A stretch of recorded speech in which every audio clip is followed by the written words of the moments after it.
So this is something that we do every year, is look at what's going on in the career industry. So some people are like, I've never heard of this career industry.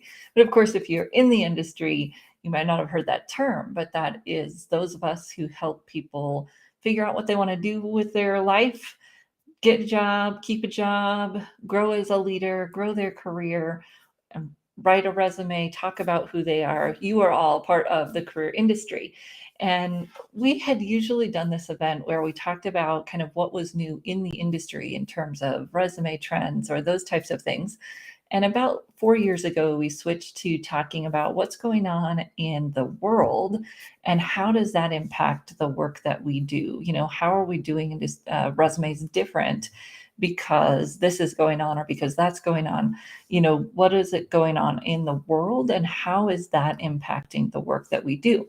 So now we've been talking about these mega trends that are impacting the work that we do. And we've had so much fun in the last few years discussing these mega trends, talking about topics really before they were even topics. So like in 2018, we were talking about remote work, 2019 maybe. And look at this, that has become such a big deal. And you had resources for it and conversations about it before it even happened, because we had visionaries here in our organization and on our board talking about those topics before we even got there. So it's kind of our opportunity to be ahead of the trends, to be ahead of what might be impacting our clients, and really being ready to go and having the resources that we need to serve them, because we've been looking ahead of the game. So we love to get your input on this. We love to see what you're seeing as the trends. And, this is just one of our favorite conversations.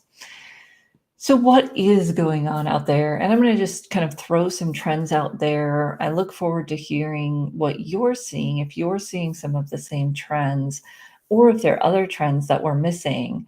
And I had something come to me while we were doing something the other day, and I didn't have a pen and paper, and now it's completely gone. So maybe you'll help me remember something that I recognized we were missing. So what we do is we compile all of your ideas, and then the board kind of whittles them down to maybe 12 or so that we put out in a poll to see what you think are the top trends. And people who have attended that event before participate. Of course, our board participates. And then if you're interested in participating, drop a note here. Let me know that you're interested in participating in setting the topics that we will talk about in Career Jam and that you will get resources around in our annual white paper.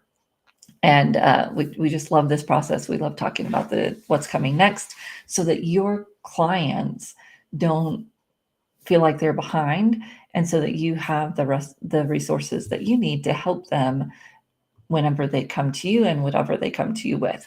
So what is going on and what are we looking forward to for 2023? And these are very beginning ideas. We also look at what's going on in the recruiting industry, marketing industries, those types of things, as well of course, what's going on at a macro scale in the world economy and shifts that are going on there. We oftentimes have participants from all over the world, Europe, Australia. Last year, we had a group from Africa, several different countries in Africa that were participating. So we love to get that very global feel on this and what's going on in the trends. As things get more globalized, global, is that a word? As it gets more global, as the workplace gets more global, that's even more important, because we really don't work with very many clients who can afford to not have some idea of what's going on globally in their industry, or perhaps at a larger level with the economy. This is one of the main topics. And I don't know if it will make it to the list or if it will kind of be an underpinning, but we've had what I'm going to call economic whiplash. So unfortunately, I was in a car accident on Friday afternoon and got rear-ended. And first thing everybody starts talking about is whiplash. So when we were talking about this as a board last week, before I even went on that trip, very interesting that we were talking about this. And the first word that I thought of was whiplash, right? Everything is so good. And then we're so unsure. And the labor market, is a employees market, and then all of a sudden now there's tons of layoffs. There is just, as Ruth Winden, one of our board members from the UK, said, we've seen uncertainty. There's always been uncertainty, but now we've got uncertainty at this just overwhelming level. It's coming at uncertainty in supply chain, in labor market, in what's going to happen. Everything is so uncertain, and that uncertainty is just causing conflicting messages for people. And how are we going to do what we do in this space where people have a really hard time predicting what's coming next in their industry or predicting what that job search is going to look like? Definitely see that as one of the big trends. Again, not sure it will come up in our, like, here's a trend to look at, but it's an underpinning that we are very aware of, and helping us, helping our clients better manage that. One of the other pieces that we're seeing is, of course, still continuation of the Great Resignation, and some articles talking about how that might peak soon because there's tons of people still talking about leaving, but also this idea of quiet quitting. And I've seen several different ways that people are talking about quiet quitting, but most of the time it's that people are doing kind of the bare minimum to get by in their job because they're not happy, they're looking for someone else and something else, or they're burned out. And is that going to impact the work that we do? Is it a mega trend or is it a blip? I don't know. We'll pay attention to that and get your feedback on it too, and see what we think. We've talked about that people are coming back from retirement. You've got this group of people that retired during COVID because of the uncertainty, the illness, the perhaps fragile health or a fear of fragile health. And now with the economic shift and inflation and all of those things, you're seeing a lot of those people come back into the workplace. And how do we help them do that? How do they want to navigate that? What does that look like for them? Definitely a topic that we want to be paying attention to and making sure we have the resources for that. We're seeing salary being, again, very unpredictable because of the unpredictable labor market. Well, not unpredictable, but maybe just kind of spotty, depending on geographic location and industry.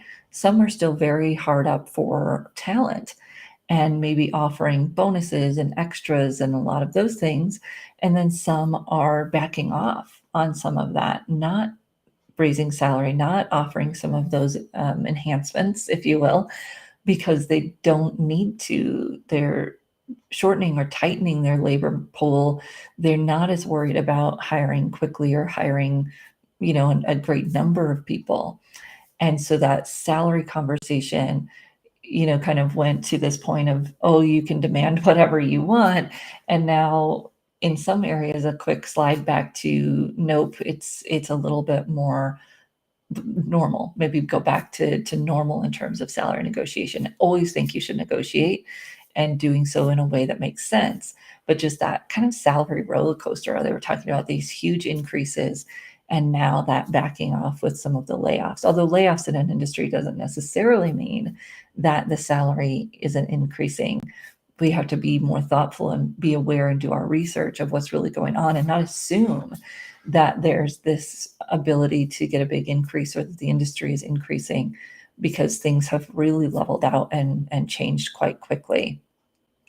We're also seeing, similar to this idea of people coming back after retirement, that people are wanting to serve on boards, corporate boards, even nonprofit boards, but perhaps for a different reason. People want to get engaged in something. They want to be of service, and they may be coming back to work because of inflation to get some money, but they also want to come back to some of those more meaningful roles. How are we going to help people be consultants? How are we going to help them navigate that space? If people are coming back to the workplace, does that make it harder for younger employees? I do think you'll start to see that squeeze on younger employees again.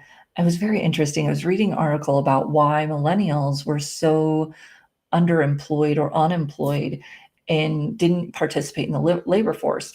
And it said, in 2008, when a lot of millennials would have been graduating or graduating that there soon after, the same thing happened, right? You have layoffs, you have a lot of people leaving the market, or a lot of jobs being vacated, if you will, because of layoffs. And in 2008, although I wasn't in it at this level, I'm guessing you had people coming back from retirement at that point, and you had that same squish.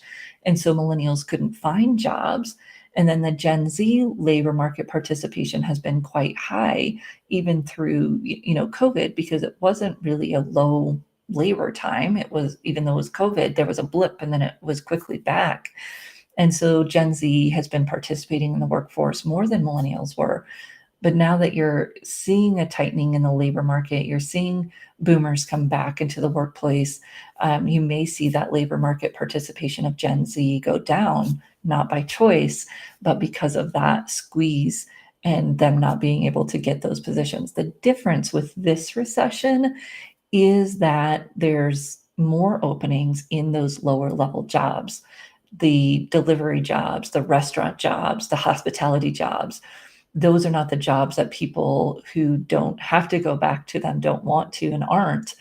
And so if our young people are interested in those jobs, they may not have a hard time finding work right now, because those jobs are the ones that are sitting open, that are being hard to fill. When you look at the huge number of openings, the jobs that are going unfilled, that's kind of what's confusing in the marketplace right now, is that you might say, oh, there's all these jobs unfilled, I should have an easy time. But those jobs that are unfilled are highly concentrated in some of those fields, some of those types of work that a lot of people have decided they don't want to do. Airport personnel. That's why we ended up driving home this weekend, because there's still an airline shortage in many different functions related to the air transportation industry. And so it depends on what young people are interested in doing. They may not feel that squeeze because the people coming back from retirement aren't taking those jobs unless they absolutely have to. So they want to be a pilot, they could go do that. If they want to work in hospitality restaurants, they're going to find those positions more open now than they may have in 2008, 2010 timeframe, because the mentality of the workforce has shifted and people aren't doing those jobs unless they have to. Younger employees definitely get paid less. That's interesting. I've even seen at some restaurants where they've advertised, that they started this and then they're paying us a different wage for experienced workers. And kind of interesting, blatantly, and not discriminatory, of course, because this is what we'll pay for someone that has this many years, and this is what we pay for someone that has that many years. But they're definitely being more open about that, trying to recruit the experienced workers. It's very interesting. Okay, so one of the other things we talked about is how businesses are struggling, especially small to mid-sized business, depending on the industry. You've got supply chain problems. You have issues in, they aren't perhaps being super profitable right now, and their employees are demanding more wages. Now, this is not across the board, but I am seeing it with lots of companies, depending on the industry that they're in, where it's kind of squeezing them, that they're not able to be profitable because of energy costs, supply chain issues, supply chain costs. Not all, but a lot of those expenses for businesses have increased. And although inflation has raised prices, some industries have not been able to keep up with the costs increases that they're seeing. Then you add on the wage issues with people wanting more wage or not being able to hire unless you pay a higher wage. And you are seeing some of that squish. Now, I wonder what companies will do about that, because we know that, the CEO, that level pay ratio to the frontline employee has gotten out of control.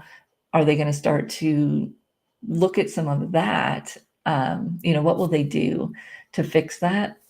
And how will that change their operations? But more impactfully for us as career services providers, what will that mean for employees who either want to get into that company and are negotiating, or who are getting laid off because the company is no longer hitting their profit goals. Even with all the change in wages, we are seeing that, of course, it's not, people need even more because of the rise of inflation and energy costs for the individual. Water costs, the cost of living has increased considerably quickly for individuals, and wages, even though they've been going up, have not been able to keep up with that. What does that mean in our space? Gig work, people working multiple full-time jobs at the same time, side hustles, all of those things that people are doing just to try to make ends meet. And then, of course, what does that mean for mental health, for burnout, and their longevity in their life, as well as in their career? Thinking about how things have shifted, and my husband's in engineering and fascinated a little bit with the VC world, so I hear and talk about this maybe more than others, but the idea of funding and business growth and business valuation has started to shift.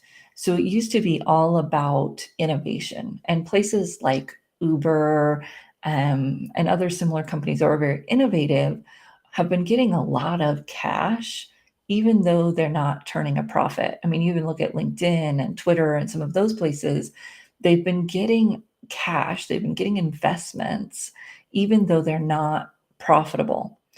And what we're starting to see, and like I said, I'm kind of watching this on the periphery. I'll have to dig in a little bit more if we decide it's one of the trends we want to cover. But we've started to see a little shift there, that your valuation is not high anymore unless you can actually show a path to profitability, that some of these companies have been, perhaps overvalued, overfunded, and if they're not showing profitability, you're just seeing that shift away from the focus on innovation to a focus on profitability and sustainable business model.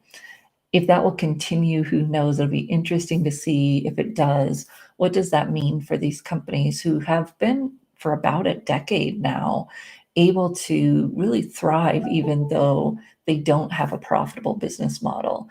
And you've seen a shift at, like, Facebook, for instance, was one of those companies that got away with being innovative and not really profitable. Then they move into more advertising, more ways to make money, to raise those profits. And will that work? Will they continue to survive? And how will that impact other companies, like Uber and those companies that have been highly valued, and a lot of, like, battery companies, electric vehicle companies? They're going to get a little bit of a boost here because of the new legislations that's passing around some of those things, but they aren't profitable. And what will that look like if the funding appetite, if you will, continues to shift for those companies that are profitable and have a profitable business model?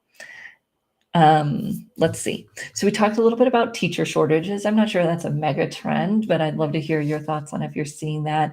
There was a map published recently of states and the level of teacher shortage that they're facing. Of course, we've seen states like Arizona and Florida switch to where they're not requiring degrees for people to be educators. And even our board member in the UK was talking about that they're having teacher shortages there as well. So that seems to be a global trend. And what does that mean for the future of education? What does that mean for the future of careers? We also talking about the gig economy. And the gig economy is interesting because we were talking about the gig economy in 2018. And in 2018, there was a lot of push towards the gig economy. People thought it was going to take over the world. And then in 2019, 2020, but pre-COVID, it started to die down and people weren't as interested in it. And they thought, oh, everybody wants to work for a company. People don't want that uncertainty. And then, of course, with COVID, the idea of setting your own schedule, being more flexible, there was more of a push towards the gig economy, but a little bit more positive because we want it versus we feel like we have to do it for money reasons. Although now, as we're seeing inflation and some of those things, I feel like it's shifted a little bit back towards that conversation. But what's happened in 2018, 2019, as some legislation started to be pushed here in the US around protecting the individual against being, used as a gig worker, or companies overusing 1099 or gig workers. And now that legislation is getting, either has passed or getting close to passing, that will make it harder for companies to make someone 1099. It will make it harder to be 1099 or subcontractor. And that is going to have a huge impact on our industry, where many of us coach as a subcontractor. We hire subcontractors. We write as subcontractors. We hire writers that are subcontractors. Keep an eye on this one. We're going to be having some more presentations about it from legal people, payroll people, etc., because this is going to impact us, and of course it's going to impact our clients as well, those who want to work as 1099s and may not be able to because of this new legislation, and those who are hiring and may want to hire 1099s. So this is probably one of the mega trends that we'll talk about, the gig space, and then the legislation that is coming along with that now. Just very interesting to see what's happening there. One of the other issues that we're seeing and does impact us and our work is unions and the growth of unions in the US, in Europe, although they're different there.